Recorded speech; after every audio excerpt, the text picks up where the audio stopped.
Hi, I'm John Ingle. Welcome to Fast Words World History, and today we're going to be talking about why the British were insensitive people. Captain Blomberg was just telling me something of the interesting history of the palace, the importance it played in the mutiny. It seems the British never forget the mutiny of 1857. Rebellion.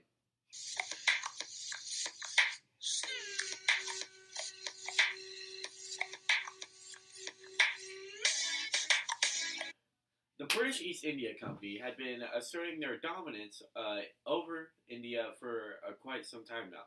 They had integrated their life politically, economically, and culturally. And this kind of scared some of the Indian population. They believed that they were becoming too Western. But the British East India Company didn't worry about it. Eventually, the British East India Company started conscripting local Indians to fight in their army. Not a big deal, right? But the Lee Enfield rifle used cartridges lubricated in beef and cow fat. And to the normal person, you're like, oh, that's not a big deal.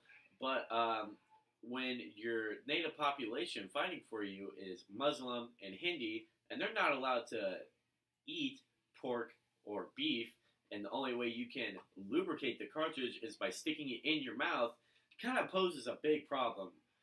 There were a bunch of small, little uprisings along the country, but they were quickly suppressed by the British East India Company. But eventually, in Meerut, a man named Mangal Pandey, in an attempt to inspire his fellow Sepoys, he killed his sergeant major. And this caused the British East India Company to go wild. They took the Sepoys, they stripped them of their uniforms, stripped them of their guns, and this caused a bunch of riots in a bunch of big cities because they thought the Sepoys were being treated unfairly, especially in Delhi, where the Sepoys and the other Indian population rioted and killed a bunch of British civilians living in the area. What's that? Time for the open letter.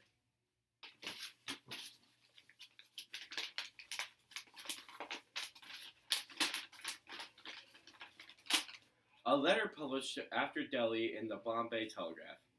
All the city's people found within the wall of the city of Delhi when our troops entered were bayoneted on the spot. The number was considerable, as you may suppose, when I tell you that some houses 40 or 50 people were hiding. So basically, there were a lot more Indian people that died than British. The Sepoys had control over Delhi for a couple of months. The Kanpur massacre, the British, they were leaving. They had the white flag in surrender. But the Sepoys, filled with nationalism and pride, still shot down the British troops surrendering. And if you're trying not to look like the bad guys, good job, you look like the bad guys. 210 British civilians were either captured or killed. A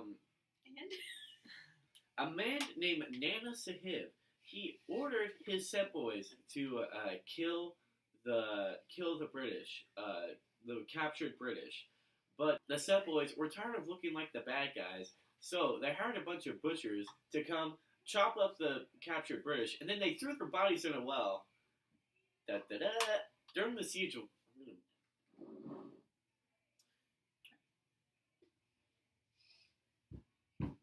Come on, Jack. Siege of Lucknow, Sir Henry Lawrence, a British general, saw that the Sepoys were coming. The Sepoys are coming! So, in a valiant act, he took all the British citizens and all the British soldiers, and they all took refuge inside his house. They barricaded it and were gonna wait the Sepoys out until rescue came. And so the Sepoys were coming. They destroyed part of the city. They hurt some of the British residents, and the Sir Henry Lawrence was waiting for rescue. The first rescue attempt, though, it kind of sucked, and the rescuers decided to hide with the residents. The second rescue attempt, though, they got rescued, took back the capital, defeating the Sepoys. In the end, the Sepoy Mutiny, it brought the end of the British East India Company. England, seeing how, brutal the British were in their fighting, thought it was best to diffuse of it and take control of it. India eventually gained their own independence, but they saw the Sepoy Mutiny as their very first revolt. Rebellion. Booyah! And thanks for watching! See you next time when Miss Bycross makes us do another project. Ow! Ow! Wow.